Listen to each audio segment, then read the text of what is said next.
आज हम समझेंगे बायोडायवर्सिटी ट्रैकिंग। सबसे पहले बायोडायवर्सिटी ट्रैकिंग का अर्थ है जीवों की प्रजातियों, उनके आवास और पूरे इकोसिस्टम की लगातार निगरानी करना। इसका उद्देश्य जैव विविधता की स्थिति, खतरों और पर्यावरणीय बदलावों का आकलन करना है, ताकि एविडेंस बेस्ड पॉलिसी और सस्टेनेबल डेवलपमेंट को बढ़ावा मिल सके।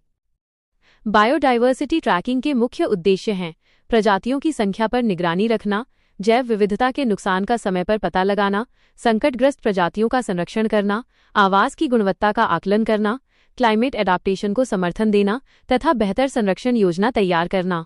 जैव विविधता के 3 स्तर होते हैं। पहला जेनेटिक डाइवर्सिटी, यानी एक ही प्रजाति के भीतर आनुवंशिक विविधता।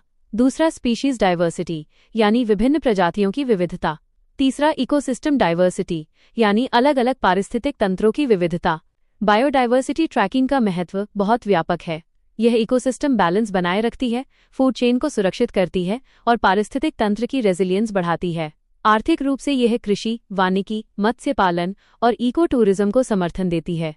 वैज्ञानिक दृष्टि से यह नई प्रजातियों की खोज, अनुसंधान तथा जैव विविधता में गिरावट की समय रहते चेतावनी देने में सहायक है। आज बायोडायवर्सिटी ट्रैकिंग के लिए कई आधुनिक तकनीकों का उपयोग किया जाता है, जैसे field survey, camera trap, GPS और GIS mapping, remote sensing, drone monitoring, DNA barcoding, eDNA, bio acoustic monitoring, citizen science platform, artificial intelligence और बिग डेटा एनालिटिक्स। मुख्य खतरे हैं habitat loss, habitat fragmentation, climate change, invasive alien species, प्रदूषण, वनों की कटाई, अवैध वन्यजीव व्यापार, प्राकृतिक संसाधनों का अत्यधिक दोहन तथा ह्यूमन वाइल्ड लाइफ कॉन्फ्लिक्ट।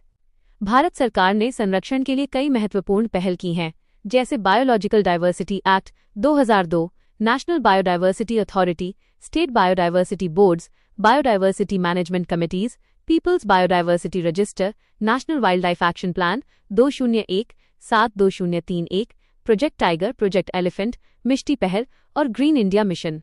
अंतर्राष्ट्रीय स्तर पर convention on biological diversity, Kunming Montreal global biodiversity framework, CITES, Ramsar convention, IUCN red list और सस्टेनेबल डेवलपमेंट गोल 15 यानी लाइफ ऑन लैंड अत्यंत महत्वपूर्ण हैं। भारत एक मेगा डाइवर्स कंट्री है और विश्व की लगभग 8% जैव विविधता का घर है।